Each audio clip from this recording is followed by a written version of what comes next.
All right. I'm Rebecca Hay, and I've built a successful interior design business by trial and error, podcasts, online courses, and so many freaking books. Over the last decade, I've grown from an insecure student to having false starts to careers, and now I'm finally in the place where I want to be. Throughout my journey, it's been pretty obvious that I'm passionate about business and helping other entrepreneurs do the same. Each week, I'll share tangible takeaways from my own experience and the experiences of other badass women to help you build your confidence and change your business. Welcome to the podcast, Andrea. Thank you, Rebecca. I am so excited and very honored to be with you today. I'm so excited to have you here. We got to meet in person at High Point Market this year, which was amazing.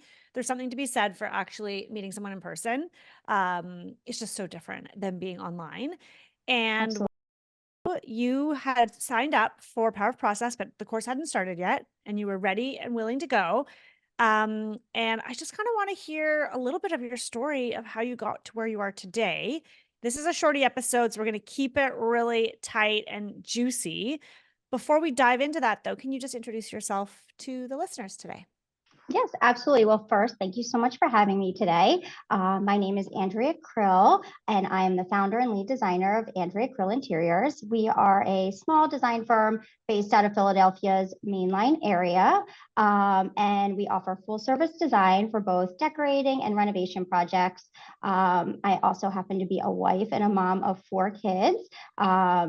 And so a very busy household here as well. Prior to design, I spent nearly 2 decades in the accounting and finance industry. I worked as a CPA for a hedge fund before pivoting to design. There's a long story there, but just essentially always felt in my heart that there was something bigger and better for me out there. And my second act, I kind of dreamed about what that was, and it turns out it's design. So I'm really grateful to be now running my own interior design firm. I have 2 part-time employees that work for me, and every day I wake up and feel grateful that this is my life and I get to serve lovely clients and do beautiful work. Okay, I had forgotten this detail about your life. How did I forget that? This is like a really big deal. Like, oh my gosh, I always love chatting with designers who have a previous experience with numbers. I just feel like it's a different ball game, a different, set of skills and tools. And I love that you have that. Also, can we just take a moment? If you're watching on YouTube, Andrea, you look so young. How is it possible that you've been working for 2 decades doing something else? I'm sorry. It can't be possible. Nearly 2 decades. Thank you. I appreciate that compliment. I will take it. Oh my goodness. Okay. And 4 kids. Wow. Like you do have your hands full. Amazing. Yes. What I loved about meeting you in person was like, you have so much energy and you have such, there's such a joy about what you're doing. And it's interesting to hear you say like, you're so grateful for what you're doing now. It really does come across. And I think it's really neat to see someone tackle an entirely new industry, an entirely new career. I'm going to say later in life because after 2 decades, it feels like it's later in life, but you're not old. So that's really probably the wrong terminology, but as a second career, right? As a second or third career. And I love this podcast because I love that I would say the majority of women who I interview do start design as a second or third career.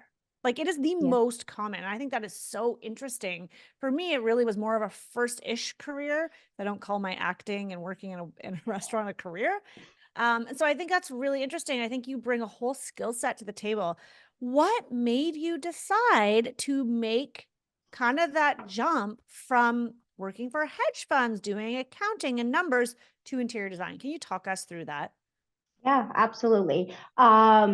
I think when I just personally, I'm a very practical person, to be honest. And so when I imagined what my career looked like, just majoring in business and accounting was a practical decision, but probably shortly after starting my career, while I was fulfilled and while I was successful, I just knew that it was not what I was meant to do for the rest of my life. I used to come home and tell my husband, like, I can't do this till I'm 65. Like, I just know there's more out there for me. And how it came to design, I think it's partly influenced, well, mostly influenced by my upbringing, but I was raised in a family. My dad was a contractor and a master carpenter. He built the house that we grew up in, nail by nail, board by board, with the help of his friends and family members that are also in the trades during that time.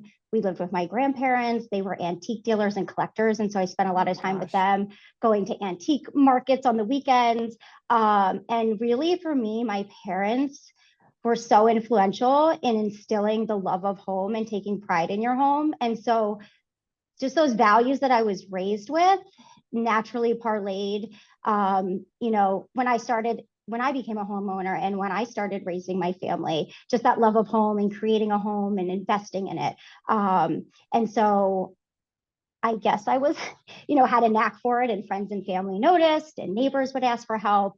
And so when I realized that I didn't want to do accounting and finance for the rest of my career, and I was really looking for a second act and what that might look like, design just was the natural fit for me. That's amazing. And so let's talk about that transition. Did you also, like, I just want to point out, I think it's so fascinating that your entire world was you were like really surrounded by design more than most people. And you really went the other direction, which I think is interesting. But Mm-hmm. what, like, what was it like when you made that decision? Did you stay working and start your design business as a side hustle? And if so, for how long? Like, what did that transition look like for you? Yeah, that's a great question, Rebecca. Yes, it was absolutely a side hustle for me. Like I said, I'm a very practical person, and it's really important to me to contribute to my family financially. I've always worked, I have 4 kids, but it's always important for me to have a career and contribute to my family. And so I wasn't willing to take the risk of just quitting this steady and wonderful, W-2 job to hopefully make it as a designer. And so I did operate my business as a side hustle for over 3 years before I felt comfortable going out on my own. And I have to say, there was a lot of things that contributed to my success in making that decision. But Power Process was truly instrumental in being able to go from side hustle to full-time self-employment. So when I met you, when you said, I just registered for the course, I'm going to be joining this cohort, had you already quit your day job?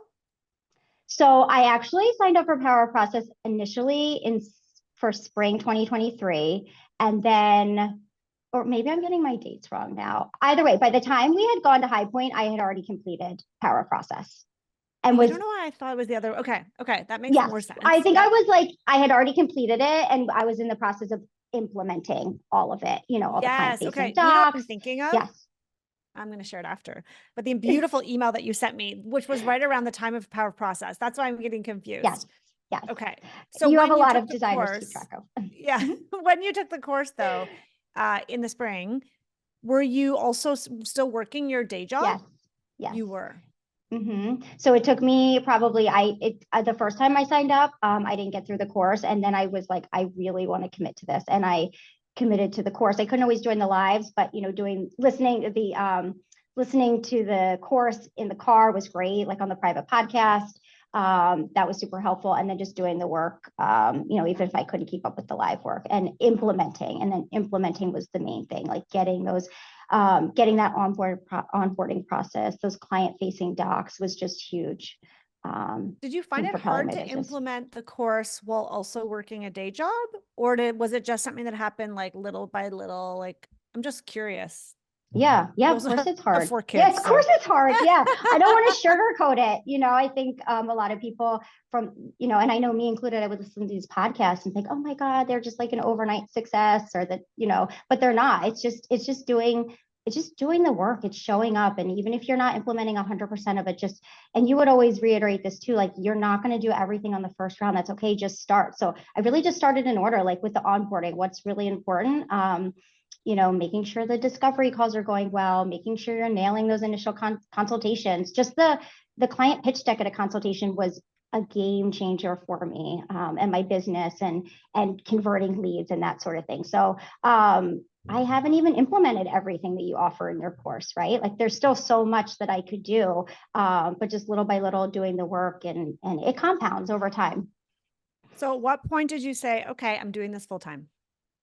So it was early 2024, and your course really I mean, there's so many things that I got out of your course, but mainly it gave me confidence in my business to know that I had a repeatable and sustainable business model.